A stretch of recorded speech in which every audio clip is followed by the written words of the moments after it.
நான் மாநில கல்லூரியிலே தமிழ் மன்ற தலைவராக இருந்தேன்.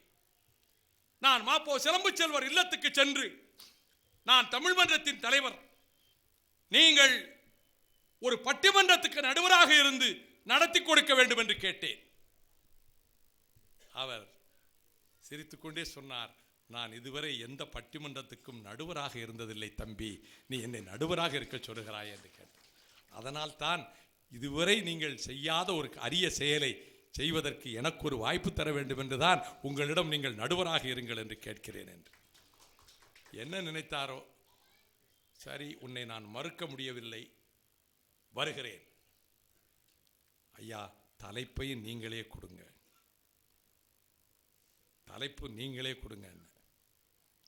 உடனே சொன்னார் சிலம்பு செல்வர், கோவலன் குறை உடையவனா நிறை உடையவனா, இதுதான் தலைப்பு. நான் வரவேற்புரை ஆற்றினேன். நான் தமிழ் மன்றத்தின் தலைவர் என்ற முறையிலே வரவேற்புரை ஆற்றினேன். மாப்போசி அவர்கள் நடுவராக இருந்து அந்த பட்டிமன்றத்தை பாங்குடன் நடத்தினார்கள். என்ன அற்புதமான உரை! புகார் காண்டத்திலே குறையுடையவனாக இருந்த கோவலன் மதுரை காண்டத்திலே குறை நீங்கி நிறை உடையவனா ஆனான் என்பதற்கு அவர் தந்த விளக்கங்கள். இதே விளக்கத்தை இங்கே நீங்கள் பார்க்கலாம். ஏனெனில் கோவலன் கொலையுண்ட போது அவன் தவறு செய்தவன் தானே, மனைவியை விட்டுவிட்டு மாதவியின்பால் சென்றவன் தானே. அவனுக்கு இந்த தண்டனை சரிதானே என்ற எண்ணம் எவருக்கும் ஏற்பட்டுவிடக் கூடாது என்பதற்காக இளங்கோ அடிகள் ஒரு காப்பியத்தை அமைக்கிற போது அந்த துன்பியல் நிகழ்ச்சிக்கு முன்னதாக நம் மனதை எப்படி தயார்படுத்துகிறார் பாருங்கள். கோவலன் தவறுடையவன் அல்ல என்பதற்காக அவர் காட்டக்கூடிய பாதை, அவன் பெண்களின்பால் தன் மனதை மையலுக்காக செலுத்துகிறவன் அல்ல. மாதவியின் நடனத்திலே மனம் பறி கொடுத்து அவளோடு வாழ்க்கை நடத்தினானே தவிர, ஏன் அவள் வயிற்றிலே பிறந்த மணிமேகலைக்கு பெயர் சூட்டுகிற போது தன் குலதெய்வத்தின் பெயரைத்தான் கூட்டினான். மாதவியின் வயிற்றிலே பிறந்த பெண் குழந்தைக்கு பெயர் சூட்டுகிற விழா நடக்கிறது. பொன்னை வாரி வழங்குகிறான் கோவலன். என்ன பெயர் இடுவது என்கிற போது அவனது குலதெய்வமாகிய மணிமேகலை என்ற பெயரை மாதவியின் வயிற்றிலே பிறந்த அந்த குழந்தைக்கு பெயர் சூட்டினான். அந்த கோவலன் இந்த காட்டு வழியிலே வழுகிற போது கானுரை தெய்வம் ஒன்று இவனுடைய அழகில் மயங்கி வசந்தமாலையின் வடிவிலே வந்து மாதவியினுடைய கடிதத்தை முதலிலே எடுத்துக்கொண்டு வந்தாள் அல்லவா வசந்தமாலை, அவள் தோழி, அவள் வடிவத்திலே வந்து கோவலனிடத்திலே வந்து அவனை மயக்க வேண்டும் என்று கருதி, நான் திரும்ப கொண்டு போய் நீ கடிதத்தை வாங்க மறுக்கிறாய். கோவலனுக்கு ஒரு கடிதத்தை, காதல் கடிதத்தை அனுப்பினாள். அது அற்புதமான கடிதம், நேரம் இல்லாதவர்கள் விவரிக்க முடியும். அந்த கடிதத்தை எப்படி எழுதினாள், எதை கொண்டு எழுதினாள், எந்த பூக்களை கொண்டு எழுதினாள், எப்படி அந்த பித்திகை பூவை வெற்று அதை செம்பஞ்சு குழம்பை தோத்து அந்த கடிதத்தை எழுதினாள் என்று அருமையாக இளங்கோ வர்ணிக்கிறார். அந்த கடிதத்தை கோவலன் கையில் வாங்கவே இல்லை. சலம்புணர் கொள்கை சலதியாடு என்று தானே சொன்னான். அவள் நல்லா அவள் சொல்றான், அவன் நல்ல நடிகை, நல்லா நடிப்பா, இதெல்லாம் நடிக்க தெரியும், இப்படியெல்லாம் புண்படுத்தி திருப்பி அனுப்பிட்டான் அந்த கடிதத்தை வாங்காமல். ஆகவே வசந்தமாலை சொல்லுகிறாள், நீ சரி முறையாக போய் கோவலனிடத்திலே விளக்கத்தை சொல்லி நீ கடிதத்தை சேர்க்கலன்னு என்னை கோபித்து என்னையும் அங்கே இருக்க விடாமல் அகற்றிவிட்டாள். உன்னை தேடி வந்திருக்கிறேன், நீதான் எனக்கு ஒரு வழிகாட்டணும்னு சொல்லி இந்த வசந்தமாலை, அவளும் அழகான பெண் தான், கேட்பது போல இந்த கானூறு தெய்வம் கேட்கிறதாம். அதுக்கு ஒரு இம்மி அளவும் உள்ளத்திலே வேறு எண்ணத்துக்கு இடம் கொடுக்கவில்லை கோவலன்.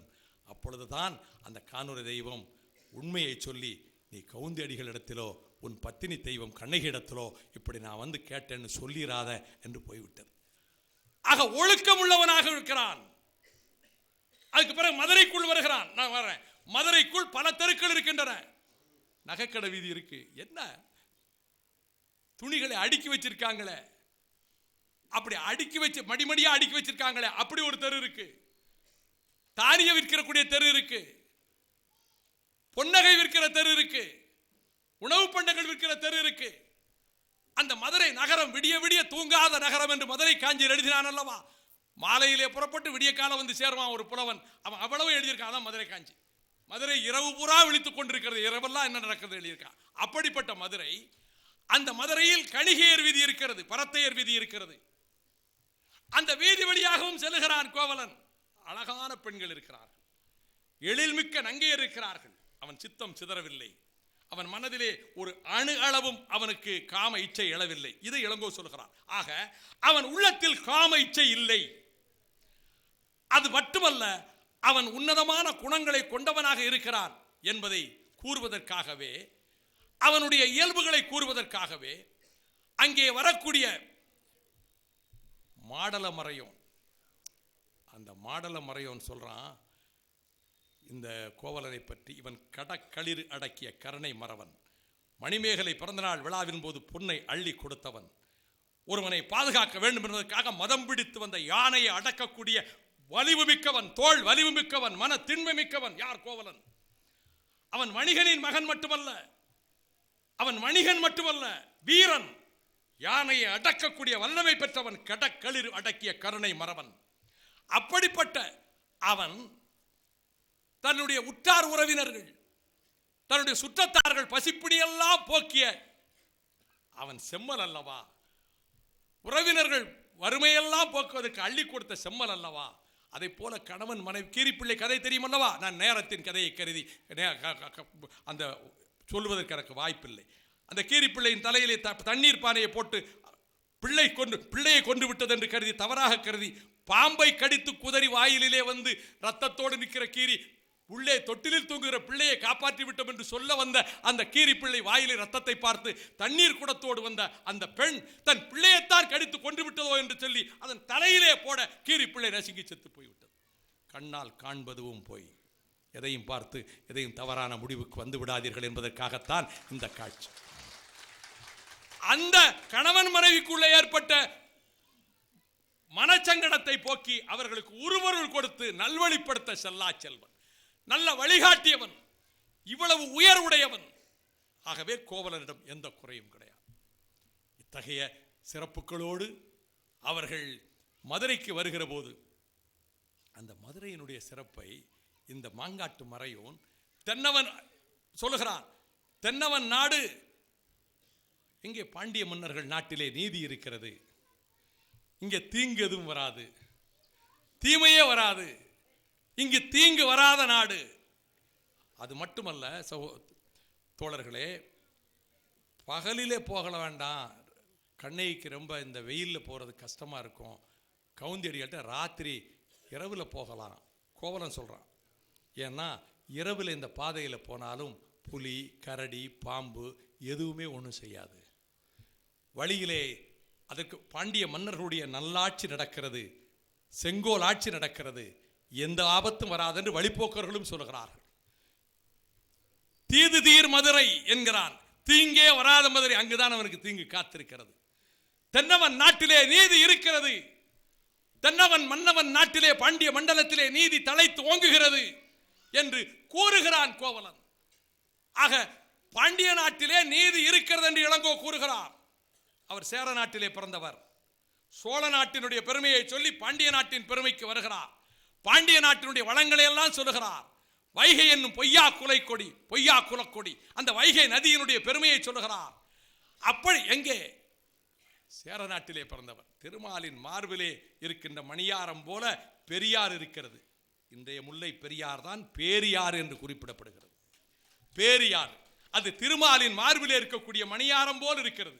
இளங்கோ குறிப்பிடுகிறாரே, இந்த பாண்டிய நாட்டினுடைய வளத்தை எல்லாம் சொல்லி மாதரியின் வீட்டிலே அது ஆயர்பாடி அடைக்கலம் போய்விட்டார்கள். அதாவது 7 இசை என்பது தமிழரின் இசைதான் என்பதற்கு அதிலே கூட ஒரு குறிப்பு இருக்கிறது. அப்படி நான் காலத்தின் அருமை கருதி விவரிக்க விரும்பவில்லை. ஆயர்பாடியிலே 7 இசை சிறப்பை பற்றியே அரை மணி நேரம் என்னால் பேச முடியும்.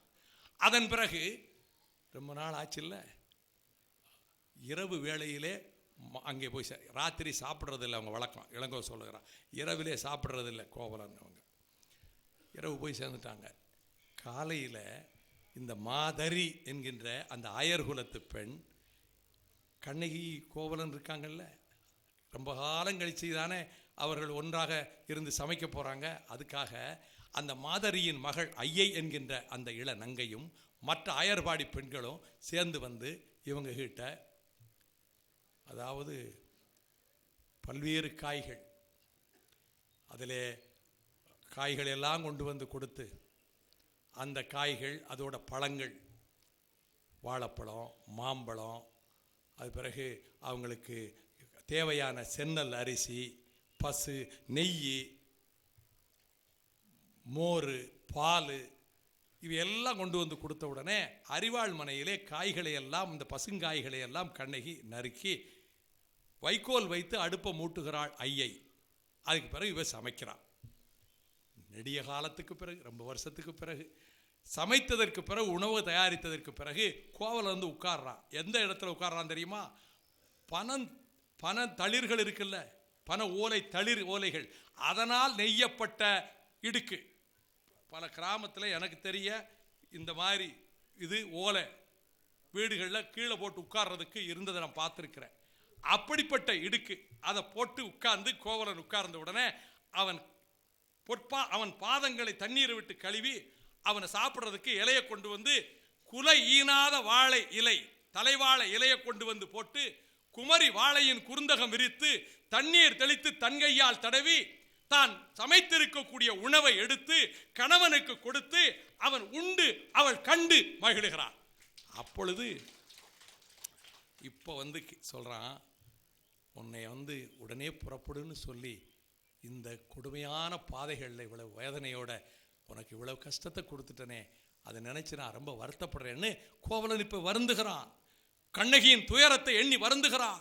அவளுக்கு இவ்வளவு துயரத்தை தந்து விட்டோமே என்று வருந்துகிறான். அது மட்டுமல்ல, அவங்க பெற்றோருக்கு தெரியாம தானே வராங்க. சிறுமுது குரவிக்கு, அதாவது மாதவிக்கும் நான் துன்பம் இழைத்து விட்டேன். என்ன, எப்போ மாறினா? காட்டில் தான் மாறினா. அவனிடம் கௌசிகன் என்பான் 2வது ஓலையை கொண்டுட்டு வாரான், மாதவியின் ஓலையை.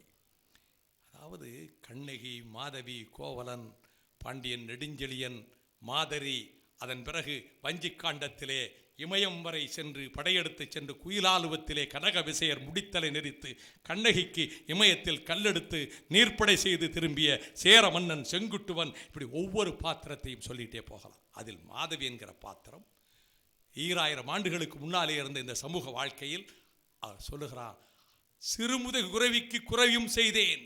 என்ன காரணம்? அவன் கடிதத்தை கொண்டுட்டு வரான் கௌசிகன்.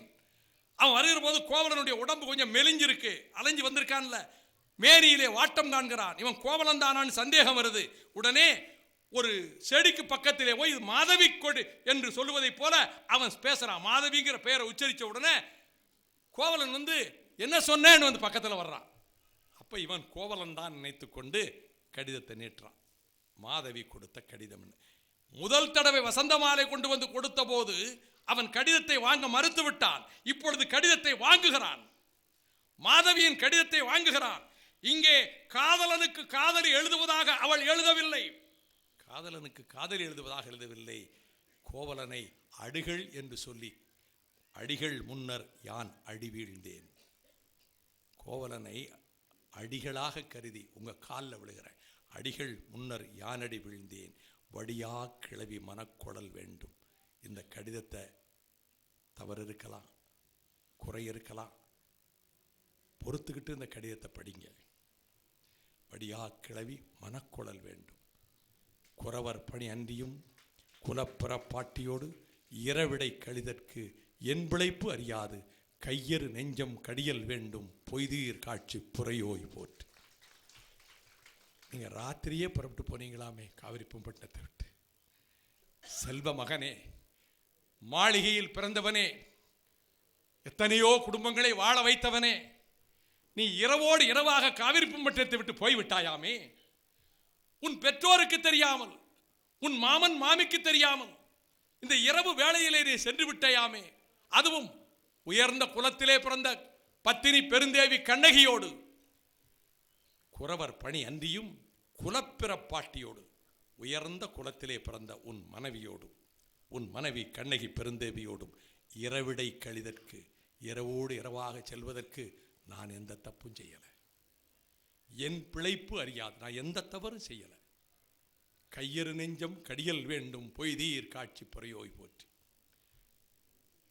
அப்ப கோவலனுக்கு தன் தீது இழல் என்று தளர்ச்சி நீங்கி, மாதவி மேல தப்பு இல்லை, தன் தீது இழல் என்று தளர்ச்சி நீங்கி கௌசிகனிட்ட அவனு சொல்கிறான், அவங்க அப்பா அம்மா எல்லாருமே, கண்ணகியினுடைய அப்பா அம்மா எல்லாம் வருத்தத்திலாம் இருக்கிறாங்க. இவன் சொல்கிறான், இந்த கடிதத்தையே அவங்ககிட்ட கொண்டு காட்டு, எல்லாத்தையும் அவங்க புரிஞ்சுக்கிடுவாங்க.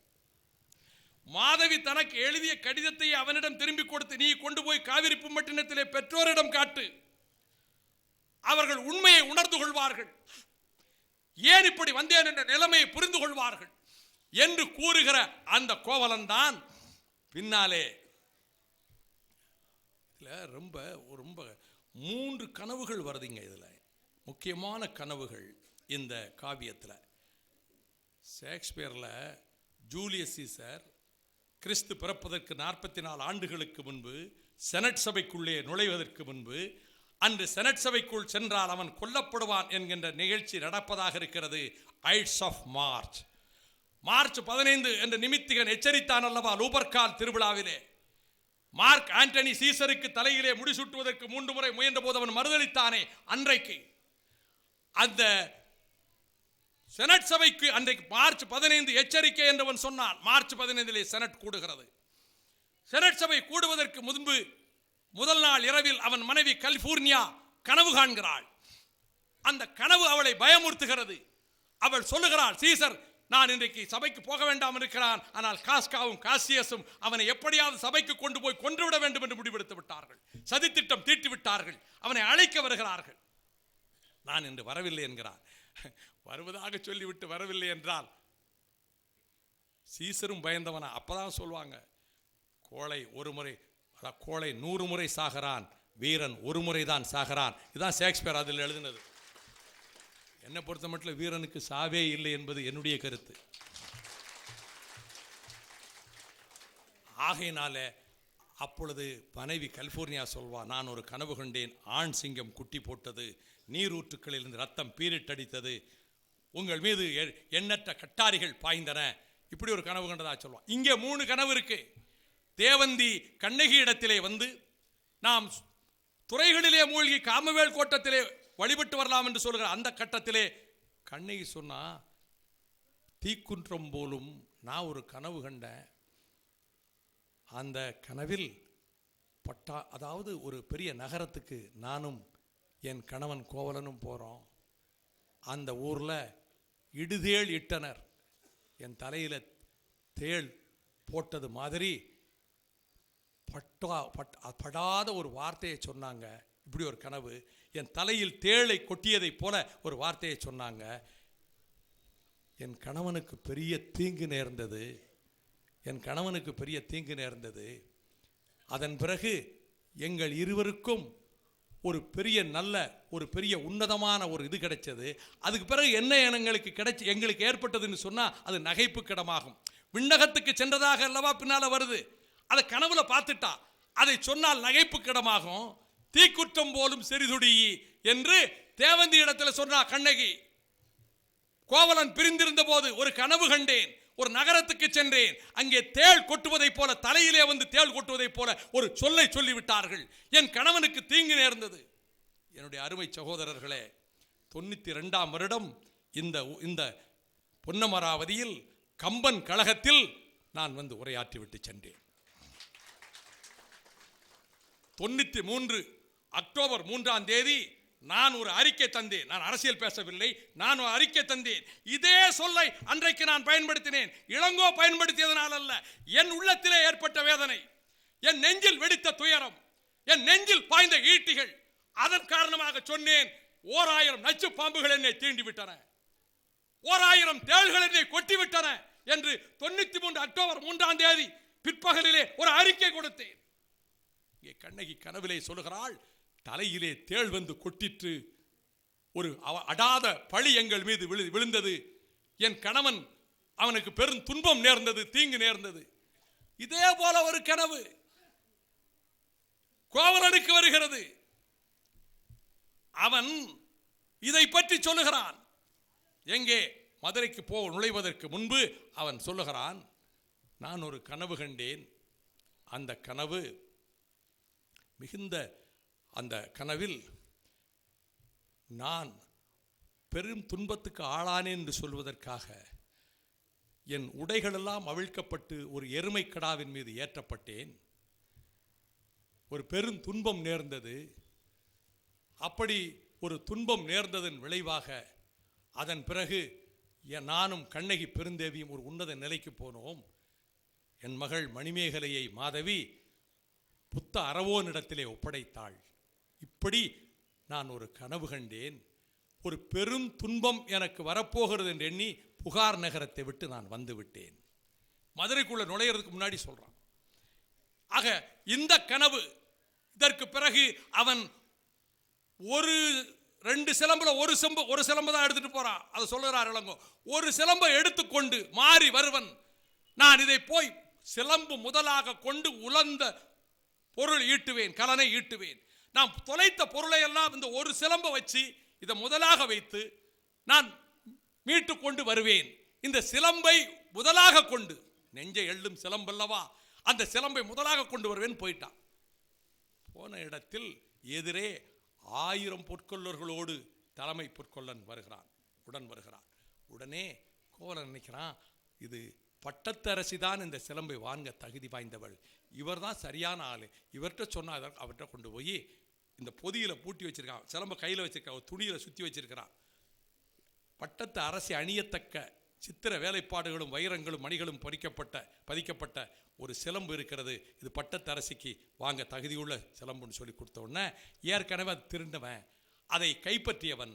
அந்த காரணத்தினாலே அதை பார்த்த மாத்திரத்தில் சரி, நாம் இதுதான் அரசியின் காற்சிலம்பு என்று சொல்லி தான் தப்பித்துக் கொள்ளலாம் என்று கருதியவன் அந்த ஆலயத்துக்கு பக்கத்தில், முக்கன் முதல்வனுடைய ஆலயத்துக்கு பக்கத்துக்கு தன்னுடைய வீட்டிலே கொண்டு இருக்க வைத்து விட்டு நான் போய் அரசமாதேவியினுடைய மாளிகைக்கு சென்று திரும்பி வருகிறேன், இங்கே இருன்னு சொல்லிட்டு போயிட்டான்.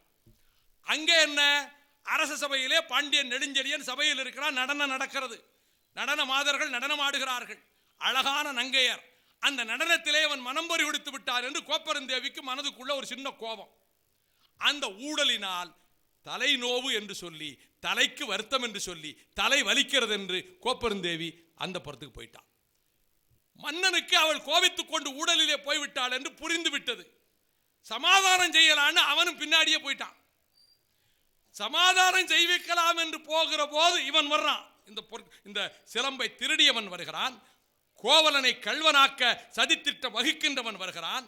அவன் சொல்கிறான், அரசமாதேவியினுடைய அந்த அழகிய சிலம்பு கிடைத்து விட்டது, அதை களவாடிய திருடனை பத்திரமாக பிடித்து வைத்திருக்கிறேன். அவன் ரொம்ப கெட்டிக்காரன், மயக்கும் மந்திரங்களை சொல்லக்கூடியவன். வாயிற்காவலர்களை எல்லாம் மந்திரம் போட்டு மயக்கி உள்ள போய் அரசியனுடைய சிலம்பு திருடிட்டு போயிட்டான். அவனை நான் கைப்பற்றி வைத்திருக்கிறேன் என்ற உடனே காவலர்களை அழைத்து கொன்று அதை சிலம்பை கொண்டு வருக என்று சொல்லிட்டான்.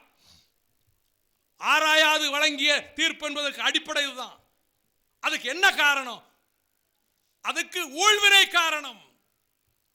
அதாவது வினை விளை காலமாதலின் தேரான் ஆகிவிட்டான். வினை விளை காலமாதலின் இந்த பாண்டிய மன்னனுக்கு வினை விளை காலம். அதுக்கெல்லாம் நிறைய செய்திகள் இருக்கு, அதுக்குள்ள போக விரும்பல. சிங்கபுரம் கபிலபுரம் அதை பற்றி சொல்லக்கூடிய செய்திகள் அதெல்லாம் ஒரு வாரம் பேசணும் தொடர்ந்து. ஆகையினாலே இப்படி இந்த காரணத்தினாலே பாண்டிய நெடுஞ்சனுக்கு வினை விளை காலம். ஆகையினால் இவங்க வந்தாங்க.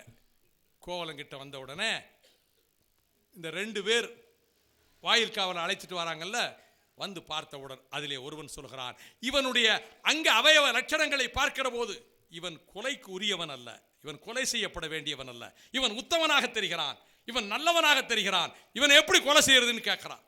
உடனே இந்த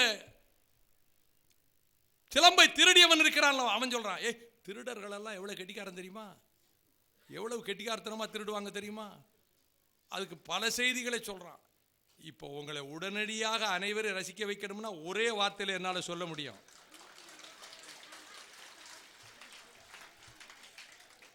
இது இது இது இது அறமன்றத்தை போன்ற, அரங்கூர் அவயம் போன்ற ஒரு மன்றம். அதனால திருடர்கள் மிக கெட்டிக்காரர்கள், ரொம்ப லேசா ஏமாத்திடுவாங்க. யாரையும் நீங்க எதையோ நினைச்சு கைதட்டுறீங்க, நான் எதையும் நினைச்சு சொல்லலை. அவன் சொல்றான், நீ திருடம் பெரிய கட்டிக்காரன், எல்லாரும் ஏமாத்திடுவான், அவன் உலகத்தையே ஏமாத்திடுவான், எந்த நீதிமன்றத்தையும் ஏமாற்ற முயல்வான். இப்படி சொல்லிக் கொண்டிருக்கிற போது கூட ஒருத்தர் இருக்கான்ல, அவன் அவசரப்பட்டு துண்டா வெட்டி போட்டான். அந்த விலங்கு ஊடு அருந்தது. ஏற்கனவே துயரங்களால் அவன் உயிர் போயிடுச்சியா, வெறும் கூடுதாயா இருந்தது கோவலனுக்கு. விலங்கூடு அருந்தது, அது துண்டா வெட்டி போட்டான். ரத்த வெள்ளத்திலே குருதி வெள்ளத்திலே கோவலன் கிடந்தான்.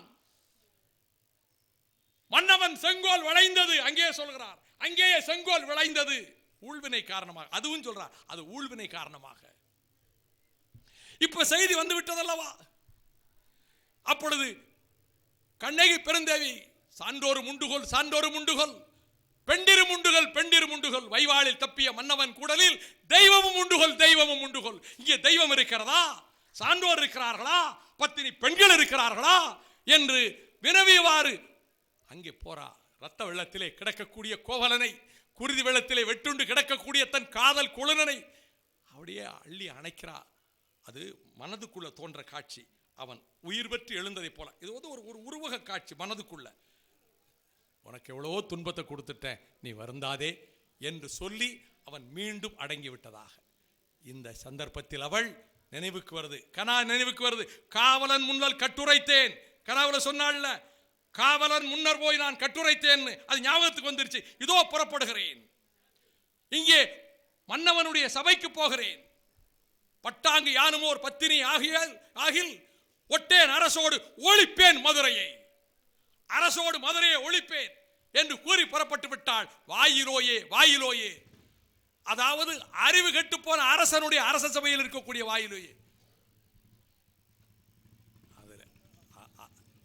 அதாவது கணவனை இழந்தாள் கடையகத்தாளே என்று, கணவனை இழந்து இந்த சிலம்போடு வந்திருக்கிறனே வாசல்ல நிற்கிறான் போய் உன் மன்னன்ட்ட போய் சொல்லு. அறிவு இழந்து விட்ட உன் அரசனிடம் போய் சொல். அவன் தென்னவன் வாழி தென்னவன் வாழி, பழியேதும் படரா பஞ்சவ வாழி, இப்படிதான் ஆரம்பிக்கிறான். இதுவரை பழிக்கு ஆளாகாத மன்னவனே வாழ்க. என்ன அற்புதமாக இளங்கோ தீட்டி இருக்கிறார். அதை சொல்லிட்டு இப்படி சொல்ல சொன்னதை அப்படியே கணவனை இழந்தாள் கடையகத்தாளே. உடனே முதல்ல என்ன சொல்றான்னா, வர சொல்லுங்கிறான் இளங்கோ. அதை அழகா சொல்லுகிறான். முதல்ல வர சொல்ல, அடுத்த சொல்லு நீ அழைச்சிட்டு வாப்பாங்கிறான். தருக. உள்ளே நுழைகிற போதே காவி உகுநீரும் கையில் தனிச்சிலம்பும் ஆவி குடிபோன வடிவும் கொண்டு இவள் வருகிற போதே, அப்பொழுதே அவனுக்கு, அப்பவே முடிஞ்சு போச்சு, அப்பொழுதே அவனுடைய ஆவி போயிருச்சு. அவளுடைய சொல் செவியிலே படுகிற போதே அவனுக்கு உயிர் போயிடுச்சு. கையிலே ஒரு சிலம்போடு வருகிற போதே அவன் உணர்ந்துட்டான், அவன் அறிவாளி தானே, மன்னவன் மதிநுட்பம் மிக்கவன் தானே. கையில் ஏற்கனவே திருடு போன சிலம்பு வந்துருச்சு, இப்பொழுது கையிலே ஒரு சிலம்போடு வருகிறாள் என்கிற போதே ஏதோ பெரும் விபரீதம் நேர்ந்து விட்டது என்று அப்பொழுதே பாண்டியன் நெடுஞ்சனுக்கு புரிந்து விட்டது. சபையிலே தூரத்திலே தானே நிற்க வேண்டும். மன்னன் இங்கே உட்கார்ந்திருந்தால், அரியாசனத்திலே சிம்மாசனத்திலே உட்கார்ந்திருந்தால் தொலைவிலே ஐம்பெருங்குழு இருக்கும், எண்பேர் ஆயம் இருக்கும், அமைச்சரவையிலே மந்திரி பிரதானிகள் இருப்பார்கள். தொலைவிலே நின்றுதானே பேச வேண்டும் பிரஜைகள், குடிமக்கள். அவள் நேரா போய் சிம்மாசனத்துக்கு முன்னே போய்ட்டு குறுகி சென்றனள். கிட்ட போயிட்டான். ஒவ்வொரு வார்த்தைக்கு அர்த்தம் இருக்கு இளங்கோ எழுதியதுல. அப்பொழுது நீர்வார் கண்ணை மடக்கொடியோ யாரையோ, நீ கண்களில் நீர் நிறைந்த பெண்ணே நீ யாரம்மா, கண்ணீரோடே வந்திருக்கியம்மா நீ யாரம்மா, கண்களில் கண்ணீரோடு வந்திருக்கிறாய் என்று சொல்லுகிற போதே இதே கண்ணீரை ஒரு காராம்பசு ஊதுத்ததனாலே, இவன் சொன்னான்ல கண்களில் கண்ணீரோடு வந்திருக்கிறாயே நீ யாரம்மா என்ன, உடனே இளங்கோ என்ன அழகா சொல்லுகிறார். வாயிற்கடைமணி நடுநா நடுங்க ஆவிற்கடைமணி தன் உகுநீர் நெஞ்சு சுட தான் அரும்பரல் புதல்வனை ஆழியில் மடித்தோன் பெரும்பெயர் புகாரன் பதியே. கண்களில் நீரோடு வந்திருக்கிற பெண்ணே என்றவுடன் உடனே இதே போல கண்ணீரை வாயிற்கடைமணி நடுநா நடுங்க, அரண்மனை வாசலிலே கட்டப்பட்டிருந்த அந்த மணி, அந்த ஆராய்ச்சி மணி, அது ஓசை செய்ய, மணினா ஓசை அல்லது மறைனா ஓசை அல்லது மணி ஓசை கேட்டதே இல்லைன்னு மதுராபுரி தேவன் சொன்னது. மதுரையில் ஆராய்ச்சி மணி சத்தமே இதுவரை கேட்டதில்லை, தப்பே நடந்ததில்லை. அவன் சொல்லுகிறான், வாயிற்கடைமணி நடுநா நடுங்க ஆவிற்கடைமணி உகுநீர் நெஞ்சை சுட, அந்த பசுவனுடைய கண்களினுடைய கண்ணீர் நெஞ்சை சுட தன் மகனையே தேர்க்கால் இட்டானே, அவனுடைய நாட்டிலே இருந்து வந்திருக்கிறேன். எள்ளரு சிறப்பின் இமயவர் வியப்ப புள்ளுரு புண்கண் உருத்தோன் தீர்த்தோன் அன்றியும் சிபியருடைய வரலாற்றை சொல்லி அந்த மண்ணிலே இருந்து வந்திருக்கிறேன் சொல்லிட்டு, உன்பால் கொலைக்களப்பட்டாலே கல்வன் என்று குற்றஞ்சாட்டப்பட்டு உன்பால் கொலைக்களப்பட்ட கோவலன் தேவி கண்ணகி. உடனே மன்னன் சொல்றான், கல்வனை கோரல் கடுங்கோல் என்று. கல்வனை கொல்வது அது கொடுங்கோன்மை இல்லம்மா. உடனே கண்ணகி அந்த இடத்துல தான் கல்வனை கோரல் கடுங்கோல் என்ற உடனே நத்திரம் படரா கொற்கை வெந்தே. கொற்கையிலே முத்துக்கள் விளைகின்றன. ஒவ்வொரு சொல்லு இளங்கோவை அதாவது அற்புதமான காவியம், 3 நாடுகளை பற்றிய காவியம். கொற்கையில் முத்துக்கள் விளைகின்றன, பாண்டிய நாட்டு முத்துக்கள். கொற்கை துறைமுகத்திலே முத்துக்கள், அங்கே முத்துக்குளிக்க போய் முத்துக்கள் எடுக்கலாம். அந்த காலத்திலே முத்துக்கள் விளைகிற நாட்டிலே இருக்கக்கூடிய நீ, நான் மாணிக்க பரல்களை கொண்ட சிலம்போடு வந்திருக்கிறேன் சொல்வதற்குத்தான் நத்திரம் படரா கொற்கை வேந்தே. என் காற்சிலம்பு மணி உரை அறிவுடையே, என்னுடைய கால் சிலம்பு அது மாணிக்க பரல்களை கொண்டது. உடனே மன்னன் சொல்லுகிறார், எம்முடைய சிலம்பு முத்துடை அறியே. இப்ப ஒரு சந்தேகம் வருது, சிலம்பை உடைத்தாள் அல்லவா? எந்த சிலம்பை உடைத்தாள்? அவள் கொண்டு போன சிலம்பை உடைக்கவில்லை. பல பேர் தவறா புரிஞ்சுக்கிட்டு பேசுறாங்க. அவள் கையில் கொண்டு போன சிலம்பை அவள் உடைக்கவில்லை.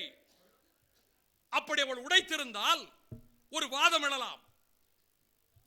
ஏற்கனவே ஒரு சிலம்பு தானே இதுல பிரச்சனை, அரசிக்கு ஒரு சிலம்பு தானே காணாமல் போயிற்று.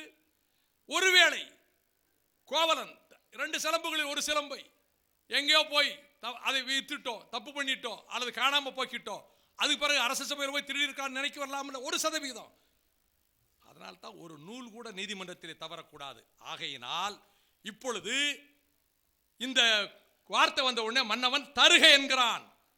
கோவலனிடமிருந்து அவன் கொல்லப்பட்டு கொண்டு வரப்பட்ட சிலம்பை கொண்டு வந்து வைக்கிறார்கள். இதைத்தான் வாசுபமாணிக்க எழுதியிருக்கிறார். இதே நான் மனசுல நினைச்சேன், எனக்கு அந்த சந்தேகம் வந்தது. இதை பற்றி சுபமாணிக்கத்தினுடைய நூலத்தை படிக்கிற போது இதே கேள்வி அவர் எழுப்புகிறார். எந்த சிலம்பை உடைத்தாள்? கையில் கொண்டு போன சிலம்பையா? அப்படியானால் அது சான்று ஆகாது. கோவலனிடமிருந்து கொலை செய்யப்பட்ட பிறகு கொண்டு வரப்பட்ட சிலம்பை தருகன்னு உடனே அந்த சிலம்பை கொண்டு வந்து வைக்கிறாங்க, முன்னாடி வைக்கிறாங்க. மன்னவன் முன் வைப்ப அங்க முன்னாடி வந்து அந்த இடத்துல அவன் பக்கத்துல நிக்க, எதுக்கு தான் நிக்கிறான்? வைத்தவுடன் கண்ணகி அணிமணி காற்சிலம்பு உடைக்க அந்த சிலம்பை எடுத்து உடைக்கிறான். மன்னவன் வாயில் பட்டு தெரித்தது மணியே. வாய மூடுன்னு வாயில பட்டு மாணிக்க பரல் பட்டு தெரித்தது. அப்படிதான் இடி விழுந்ததவன் தலையிலே. மன்பதை காக்கும் தென்புலங்காவல் என் முதல் பிழைத்தது கெடுகை நாயுள். பொன்சை கொல்லன் தன் சொற்கேட்ட யானோ அரசன், யானே கள்வன், நான் கள்வன்.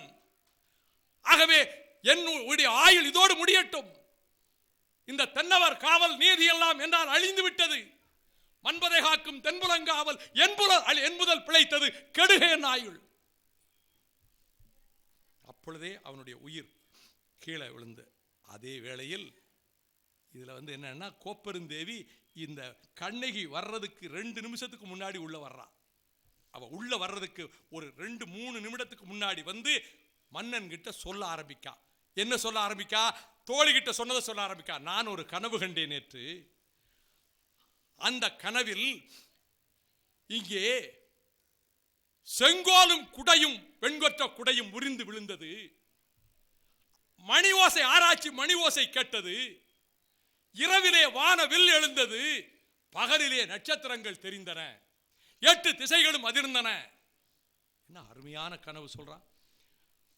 வெண்கொற்ற குடையும் செங்கோலும் முறிந்து விழுந்தது. ஆராய்ச்சி மணியின் ஓசை கேட்டது. இரவிலே வானவில் தெரிந்தது. இரவில் வானவில் தெரிந்தது. பகலில் நட்சத்திரங்கள் விழுந்தன. 8 திசையும் அதிர்ந்தது. ஏதோ துன்பமோ, இப்ப அரசங்கிட்ட போய் சொல்ல போறேன் இதை அப்படின்னு தான் அங்கிருந்து வர்றா. சபைக்கு வந்து சொல்லிக்கிட்டு இருக்கிறா. அப்பதான் காவலன் வர்றான். ஆகவே கணவனை இழந்தோருக்கு காட்டுவதில் கணவனை இல்லாதவனுக்கு ஆறுதல் சொல்ல எதுவுமே இல்லை என்று அந்த கணத்திலேயே விழுந்து மடிந்தாள், உயிர் நீத்தாள் கோப்பெருந்தேவி. இதை பார்க்கிறாள் கண்ணகி. அவளுக்கு மனதுக்குள்ளே ஒரு திகைப்பு, ஒரு கவலை, ஒரு அதிர்ச்சி. இந்த காட்சியை பார்க்கிறார். இருப்பினும் அவளுக்கு ஒரு அதாவது சித்தம் சிதறி அந்த வேதனையை தாங்க முடியல. கோவலன் கொலை செய்யப்பட்ட பிறகு அவளுக்கு தன் நிலையிலே இல்ல அவ துர்க்கை. அதனாலதான் அவள் அங்கிருந்து புறப்பட்டு வந்து மதுரையை சுற்றி சுற்றி வர்றாள். மதுரை மாநகரை சுற்றி சுற்றி வருகிறாள். அவளே சொல்றாள், நான் மதுரை நகருக்கு எரியூட்டியது தவறா? தவறு இல்லைங்கிறதுக்கு அவளே சொல்லுகிறாள். ஏன் தவறு இல்லை? என் கணவனுக்கு இவ்வளவு பெரிய தீங்கு நேர்ந்தது, இவ்வளவு பெரிய தவறு நேர்ந்தது, அதனால் நான் தீ மூட்டினேன். பார்ப்பார் அறவோர் பசு பெண்டிர் குளவி இவர்கள் பக்கம் சேராமல் தீத்திரத்தார் பக்கமே சார்க. குழந்தைகளை, பெண்களை, அறநூல் வல்லுநரை, மறையோரை, அவர்கள் வயதில் மூத்தவர்களை, குழந்தைகளை சாராமல் தீத்திரத்தார் பக்கமே இது தீ எரியட்டும் என்று சொன்னாள். அப்பொழுது கன்றுகள் பசுக்கள் ஓடுகின்றன, யானைகள் குதிரைகள் கோட்டையை விட்டு வெளியே ஓடுகின்றன, பற்றி எரிகிறது தீ.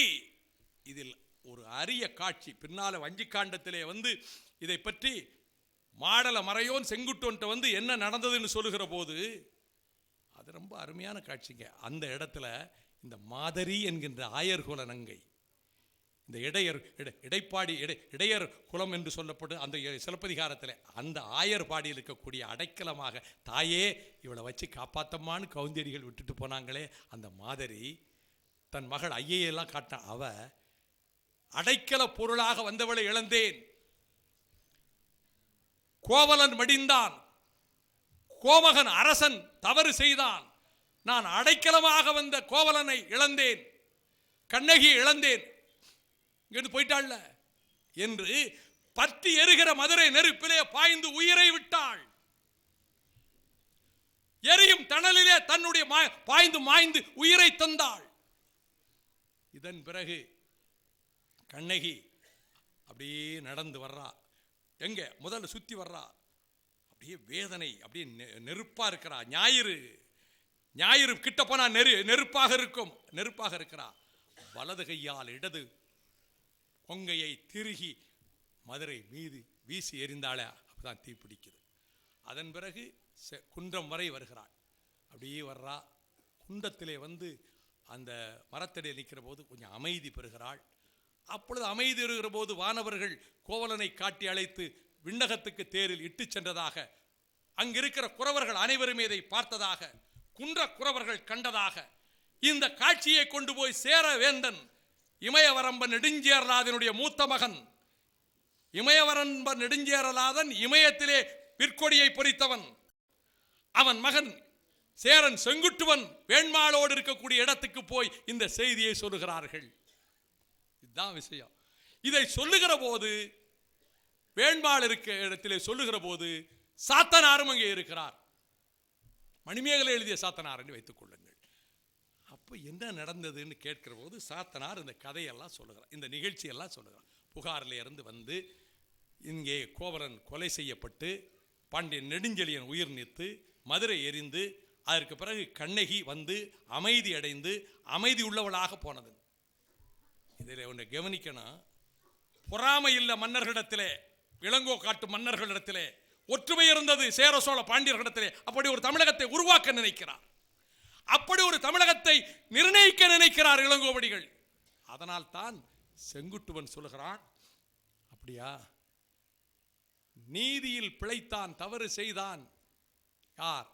இந்த பாண்டிய நெடுஞ்செழியன் என்ற செய்தி என் போன்ற மன்னவர்கள் செவியில் விழுவதற்கு முன்பே நீதி தவறிவிட்டோம் என்று எண்ணி அந்த இடத்தில் உயிர் விட்டான், மடிந்தான், உயிரை தந்தான் என்ற செய்தியை முதலிலே போய் சேர வைத்தவன் அந்த பாண்டியத்து பெருவேந்தன் என்று சேரன் செங்குட்டுவன் சொல்லுகிறான்.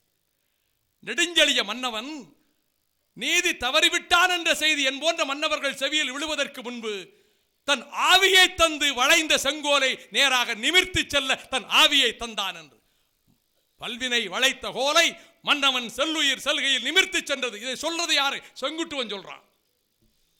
செங்குட்டுவன் தான் இதை சொல்றான். அப்படிப்பட்ட சிறப்புக்குரியவன் பாண்டியன் நெடுஞ்செழியன் என்று செங்குட்டுவன் கூற, இதுல கண்ணகி இதிலே அவர்களுக்கு காட்சி அளிப்பதாக சொல்லி, இதை ரொம்ப அருமையான காட்சி. அவள் ஒரு திடீர்னு என்ன மின்னல் கொடி போல ஒரு உருவம் தெரிகிறதேன்னு செங்குட்டுவன் சொல்றான். மின்னல் கொடி போல ஒரு உருவம் தெரிகிறதே கண்ணகி. அவள் தென்னவன் தீதிலன், தென்னவன் மன்னவன் பாண்டியன் நெடுஞ்செழியன் தவறானவன் அல்ல. என்னுடைய ஊழ்வினை, நான் அவனது மகளாகிவிட்டேன், பாண்டியன் நெடுஞ்செழிய மன்னனின் மகளாகிவிட்டேன் என்று கண்ணகி சொல்லுகிறான். அவனது புதல்வியாகிவிட்டேன். இப்படி ஒரு காப்பியத்தை பார்க்க முடியாது. இப்பொழுதுதான் நீங்கள் வஞ்சி காண்டத்திலே அந்த வீர காட்சிக்கு நீங்கள் வருகிறீர்கள். எதனால் கண்ணகிக்கு சிலை எடுத்தான்? வேணுமில்ல காரணம் என்று வானகத்தில் உயர்வு பெற்று விட்டாள். சினத்தீயோடு நெருப்பெனும் வேதனையோடு இந்த பத்தினி தெய்வம் கண்ணகி நம் நாட்டுக்குத்தானே வந்தாள். அவளுக்கு நாம் சிறப்பு செய்ய வேண்டும், அவளுக்கு நாம் சிறப்பு செய்ய வேண்டும். இதனால் தான் பத்தினிக்கு கோட்டம் அமைக்க முடிவு செய்தான். பத்தினிக்கு கோட்டம் அமைக்க முடிவு செய்து அதற்காக கோட்டம் அமைப்பதென்றால் அவளுக்கு சிலை எடுக்க வேண்டும். தமிழர்கள் ஆண்களுக்குத்தான் நடுகள் அமைத்தனர். அதுவரை ஆண் மக்கள் வீரர்களுக்கு நடுகள் அமைத்தனர். ஆனால் அவன் கோட்டம் எழுப்பினான். அந்த கோட்டம் அவன் மட்டுமல்ல, பாண்டியன் நெடுஞ்செழியன் மகன் வெற்றிவேற் செழியனும் அவளுக்கு கோட்டம் எழுப்பினான். பின்னர் சோழ மன்னன் பெருங்கிழியும் கோட்டம் எழுப்பினான். கடல் சூழ் இலங்கை கயவாக மன்னனும் இலங்கையிலே கோட்டம் எழுப்பினான். இங்கே கோட்டம் எழுப்புவதற்கு அவளை உருவத்தை கண்ணகியை கடவுளே சொல்றாயா வில்லவன் கோதை.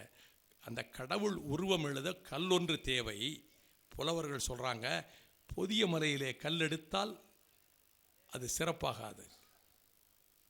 நீ வில்கொடியை பொறித்தாயே, அந்த இமயத்தினுடைய கல்லை எடுத்து கங்கையில் நீராட்டி காவிரியில் நீராட்டி நீர்ப்படை செய்து அந்த கல்லில் சிலை எழுப்புவதுதான் பத்தினி தெய்வம் கண்ணகிக்கு சிறப்பென்று புலவர்கள் கூறுகிறார்.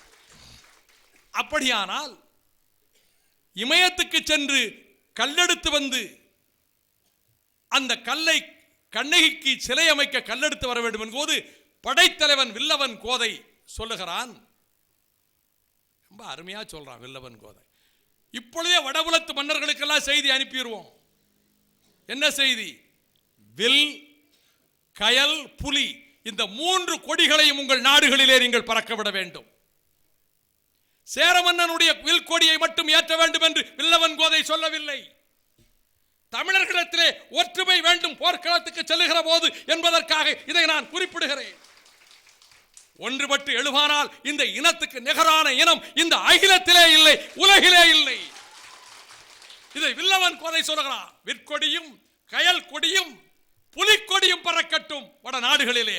செய்தி அனுப்புங்கள், செய்தி அனுப்புங்கள். அதாவது வில் எழுதிய அந்த இமயத்தில் புலியும் கயலும் எழுத வேண்டும் இளங்கோ சொல்லுவார்.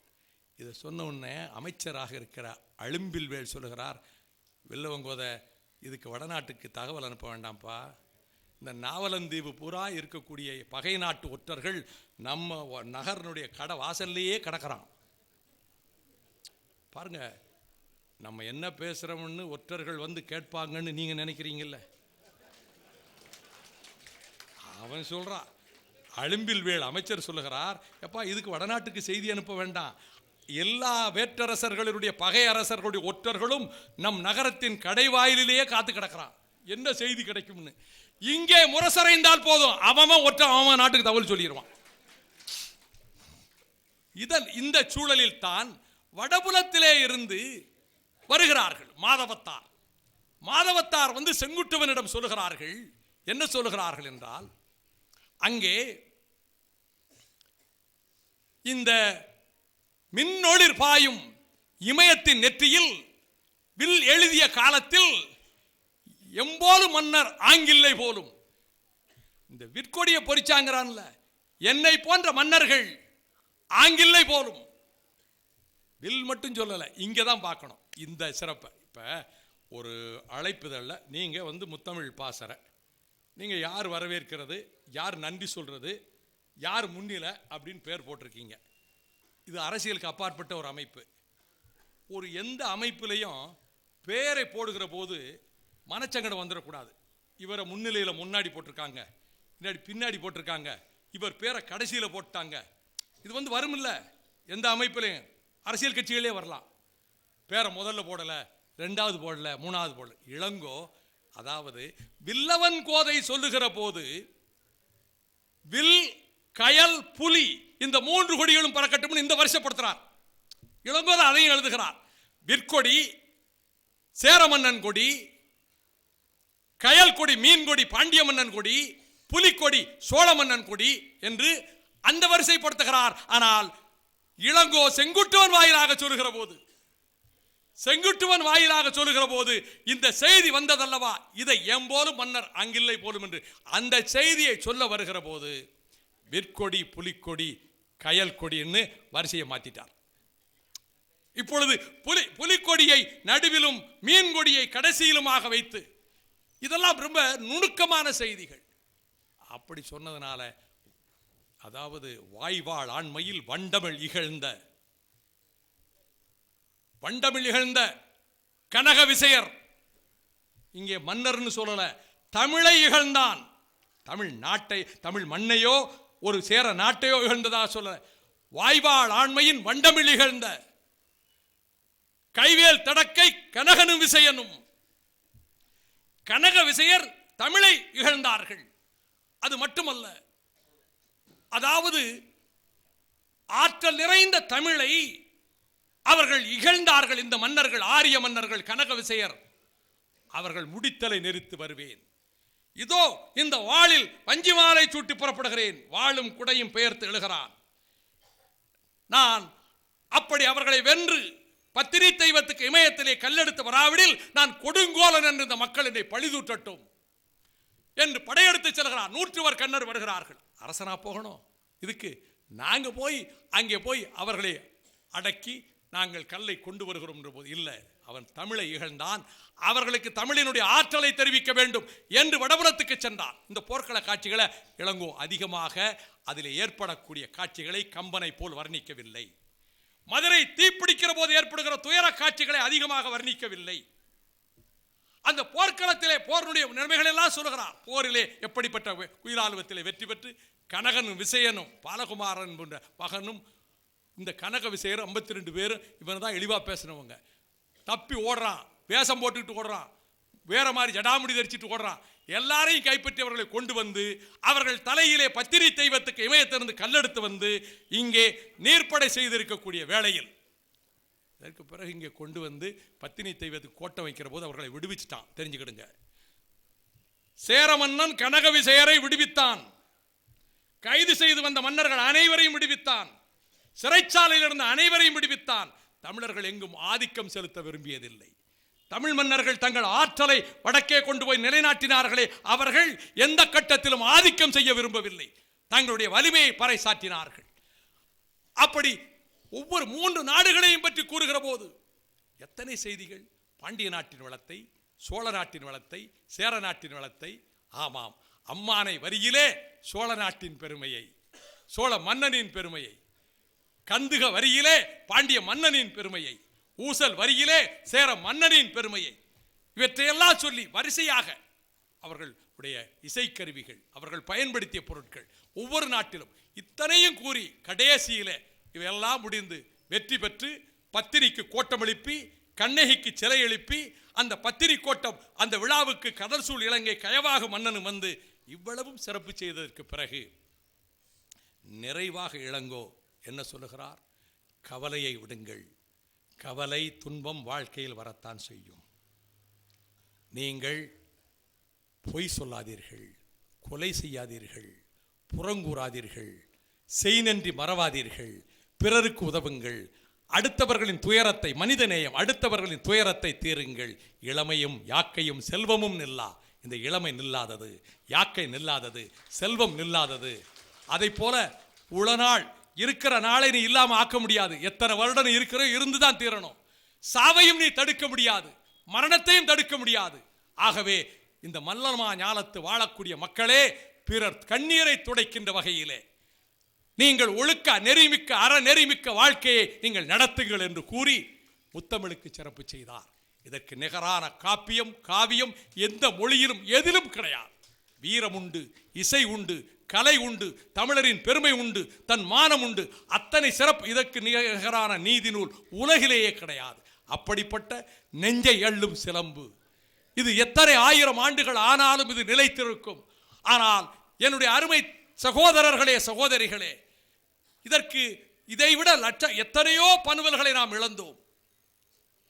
இன்று மான உணர்ச்சி தமிழனுக்குரியது. அதைத்தான் கணைக்கால் இரும்புரை காட்டினான், அதைத்தான் திலீபன் காட்டினான்.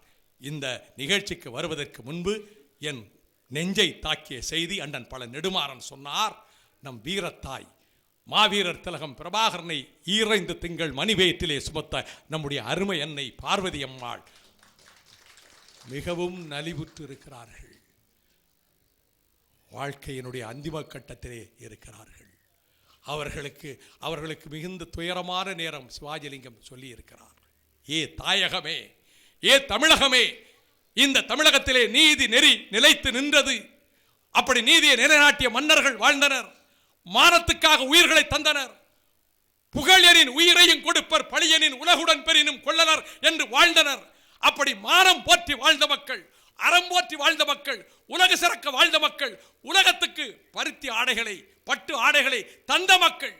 ஆஹா, பருத்தி நூலிலே, மயிர் நூலிலே, பட்டு நூலிலே நெய்யப்பட்ட துணிகள் மடிமடியாக அடுக்கி வைக்கப்பட்டிருந்தது என்று அந்த தெருவழியாக போகிற கோவலன் கண்டதாக இளங்கோ சொன்னாரே. அப்படி இங்கே இருந்து கொண்டு செல்லப்பட்ட துணிகள், பட்டு துணிகள் எங்கே? எகிப்து நாட்டிலே. இங்கு இன்றைக்கு புரட்சி பூபாலம் கேட்டுக்கொண்டிருக்கக்கூடிய நைல் நதிக்கரையிலே, சீனத்திலே, யவனத்திலே, பழந்தீவுகள் பன்னீர் ஆயிரத்திலே, கடாரத்திலே, எங்கும் கேட்டதே, எங்கும் அவர்கள் பெருமை. இன்று அத்தனை நாடுகளுக்கும் துணிகளை அனுப்பினானே. மானத்தோடு வாழ்வதற்கு உலகத்திலே கற்றுக் கொடுத்தவன் தானே தமிழன். ஏ தமிழா, அவனுக்கா இந்த கதி? 8 தமிழ் இளைஞர்கள் நிர்வாணமாக இழுத்து வரப்பட்டு, அவர்கள் கைகள் பின்புறமாக கட்டப்பட்டு, கண்கள் கட்டப்பட்டு, சிங்கள வெறிநாய்கள் அவர்களை எட்டி மிதித்து இயந்திர துப்பாக்கிகளால் சுட்டுக் கொண்டு இரத்த வெள்ளத்திலே துடித்தார்களே. 2000 ஆண்டுகளுக்கு முன்னாலே இருந்த பெருமையை சொன்னேன். அறிஞர் அண்ணா இதைத்தான் தமிழர்கள் மனதிலே கொண்டு வந்து நிறுத்தினார். உன் கடந்த கால வரலாறு என்ன? கடல் கடந்த நாடுகளுக்கே படையெடுத்து சென்று இன்றைக்கு என்ன நிலைமை? அந்த இலங்கை தீவிலே இவ்வளவு கொடுமை நடந்து பாராண்ட பெருமை பெற்ற தமிழரின் பிள்ளைகள் நடுவீதியில் நாதியற்றவர்களாக அம்மனமாக்கப்பட்டு, நிர்வாணமாக்கப்பட்டு, சுட்டுக் கொல்லப்பட்டார்களே. நாதியற்று போய்விட்டதா இந்த தமிழ் சாதி? வீரம் செத்து போய்விட்டதா? மான உணர்ச்சி மடிந்து விட்டதா? இல்லை இல்லை இல்லை என்று குரல் கொடுப்பதற்கு முத்துக்குமார் தீக்குளித்தார். 16 பேர் தங்கள் உயிர்களை தந்தார்கள். இவ்வளவு கொடுமைகளையும் நிகழ்த்தியவர் அந்த இலங்கை தீவுக்கு எங்கள் கரிகாலன் படையெடுத்து சென்றார், எங்கள் ராஜராஜ சோழன் படையெடுத்து சென்றார், எங்கள் ராஜேந்திரன் படையெடுத்து சென்றார், எங்கள் பராந்தகர் அதற்கு முன்பே படையெடுத்து சென்றார், வரணகுலத்தான் படையெடுத்து சென்றார், ரகுநாதன் படையெடுத்து சென்றார். இந்த கடலின் அலைகளுக்கு அப்பாலே இங்கே இருந்து வேலும் வாளும் தாங்கிய வீரர்கள் சென்றார்கள், மன்னர்கள் சென்றார்கள். இன்றைக்கு என்ன நிலைமை? அப்படி ராஜராஜ சோழன் சுட்டு விரலை அசைக்கிறான். அந்த கப்பலிலே, போர்க்கப்பலிலே வேலும் வாளும் தாங்கிய வீரர்கள் பறக்கிறது புலிக்கொடி. கடல் அலைகள் மீது அந்த போர்க்களம் செல்லுகிறது. இதை பண்டித ஜவஹர்லால் நேரு தன் மகளுக்கு எழுதிய கடிதத்தில், அருமை மகளே, சோழர்களின் வலிமைமிக்க பேரரசிலே ஒரு கப்பல் படை இருந்தது. அந்த கப்பல் படையில், போர்க்கப்பல்களில் போர் யானைகளை ஏற்றிச் செல்லக்கூடிய வலிமைமிக்க கப்பல்களை கொண்டிருந்தார்கள் என்று பண்டித ஜவஹர்லால் நேரு உலக சரித்திர கடிதங்களாக பின்னர் வெளிவந்த அந்த புத்தகம், அது கடிதங்களாக தன் மகள் பிரியதர்சினி இந்திராவுக்கு நைனிட்டால் சிறையிலே இருந்து பண்டித ஜவஹர்லால் நேரு எழுதுகிற போது சோழ பேரரசின் கப்பல் படையை சொன்னார். நான் கேட்கிறேன், குப்தர்கள், மௌரியர்கள் இந்த நாட்டிலே வரையறுக்கப்பட்ட இந்த எல்லைகளை கடந்து எங்காவது சென்றதுண்டா? எங்கள் முன்னோர்கள் சென்றார்கள். கடல் கடந்து சென்று கடல் கொள்ளைக்காரர்களை அடைக்கிறார்கள், கடல் கடந்த நாடுகளை வென்றார்கள். இன்றைக்கு இந்தோனேசியாவிலே, ஏன் வியட்நாமிலே இருக்கின்ற அடையாள சின்னங்கள் சொல்லும். அப்படிப்பட்ட அந்த ராஜராஜ சோழனுடைய திருவுருவப்படம் பாராளுமன்ற சுவரிலே சித்திரமாக வரையப்பட்டிருந்தது. 1986 நவம்பர் 26 மாவீரர் திலகம் பிரபாகரன் பிறந்த நாள். நான் மறக்க முடியாத நாள். அன்றைக்கு பாராளுமன்றத்திலே சொன்னேன், இந்திய அரசுக்கு சொன்னேன், இந்த பாராளுமன்றத்தின் சுவற்றிலே 56வது எண் பொறிக்கப்பட்ட சித்திரத்தை பாருங்கள். எங்கள் மூதாதை, எங்கள் ராஜராஜ சோழன் இலங்கைக்கு படையெடுத்து சென்ற காட்சி எங்கே இருக்கிறது என்றேன். 1 வார காலத்தில் அந்த படம் அகற்றப்பட்டது. அதற்கு பிறகு அது எங்கு இருக்கிறது என்று கண்டுபிடிக்க முடியவில்லை. நான் இன்றைக்கு தெரிவிக்கிறேன், நீ படத்தை அகற்றினாய், பண்டித ஜவஹர்லால் நேரு எழுதிய புத்தகத்தை தீ வைத்து கொளுத்தி விடுவாயா? சோழ மன்னர்களின் கப்பல் படையிலே போர் யானைகள் ஏற்றிச் செல்கிற கப்பல்கள் இருந்தது. கடல் கொள்ளைக்காரர்களை அடைக்கிறார்கள். தென்கிழக்கு ஆசிய நாடுகளிலே புலிக்கொடியை வெற்றி கொடியாக ஏற்றினார்கள் என்று சொன்னார்கள். அந்த கடலிலா எங்கள் மீனவர்கள் கொல்லப்படுவது, அந்த கடலிலா எங்கள் மீனவர்கள் ரத்தமும் கண்ணீரும் சிந்துவது? அரசியலுக்காக பேசவில்லை. மான உணர்ச்சியுள்ள இளந்தமிழர் கூட்டம், இளம் தலைமுறையினர் இதை பற்றி சிந்திக்க வேண்டும் என்பதற்காகவே இதை பற்றி, இந்த செய்தியை பற்றி சொல்லுகிறேன். ஆகவே அதற்கு பிறகு ஒரே ஒரு யாழ், எத்தனை யாழ் இருந்தது? சகோட யாழ், செங்கோட்டு யாழ், மகர யாழ், வீணையின் நாதம், அந்த யாழின் இசை. அப்படி யாழ் வாசித்தவள் தானே இசைப்பிரியா. அந்த இசைப்பிரியாவுக்கு ஏற்பட்ட கதியை இந்த கூட்டத்திலே நான் சொல்ல முடியுமா? சிதைக்கப்பட்டாலே 4 மாத குழந்தையை அவள் அவள் சிங்கள குடியோரின் குண்டு வீச்சுக்கு பலியாக தந்தாளே, அந்த அந்த வீர தங்கை, அவளுக்கு இழைக்கப்பட்ட கொடுமை உலகில் எங்கும் நடக்காதல்லவா? 9 வயது ஒரு சிறுமி வியட்நாம் வீதியிலே குண்டு வீச்சிலே ஓடுகிற ஒரு காட்சியை, ஆடை இல்லாமல் ஓடுகிற 9 வயது சிறுமியினுடைய படத்தை போட்டு உலகமே பொங்கி எழுந்ததே. இன்றைக்கு இசைப்பிரியாவுக்கு ஏற்பட்ட கதி என்ன? அந்த காட்சியை ஈழத்தில் இனக்கொலை, இதயத்தில் ரத்தம் என்று நான் ஒரு குறுந்தட்டு வெளியிட்டிருக்கிறேன். தமிழ் உணர்வாளர்களே, அந்த காட்சியை போடுவதற்கு 1 வார காலம் நான் மனதுள்ளதை போராடினேன். பிரதி எடுத்து ஒவ்வொரு இடமும் கொடுங்கள். நான் நெஞ்சை எள்ளும் சிலம்பை பேசியதற்கு காரணம் நீதியும் அறமும், அதன் போல மானமும் வீரமும் தமிழர் நெறியும் தமிழ்நாட்டு மக்களின் இதயத்தில், இந்த தலைமுறையின் இதயத்தில் அது கல்வெட்டாக பதிக்கப்பட வேண்டும் என்பதற்காக மட்டுமல்ல, இந்த இளம் தலைமுறை கடந்த காலத்தையும் எண்ணி, இன்றைக்கு ஏற்பட்டிருக்கக்கூடிய இந்த துயர நிலையை எண்ணி, இந்த நானிலத்திலே தமிழனுக்கென்று ஒரு தேசம் தேவை, தமிழனுக்கென்று ஒரு நாடு தேவை, அது ஈழமாகவே மலர வேண்டும் என்ற உணர்வை பெறுவதே நாம் சிலப்பதிகாரத்தை தந்த இளங்கோவடிகளுக்கு செய்கின்ற தொண்டாகும் என கூறி, நெஞ்சை அள்ளும் சிலம்பு, என் நெஞ்சை விட்டு அகலாத சிலம்பு, நவின்றிட வாய்ப்பு தந்தமைக்கு நன்றி, வணக்கம்.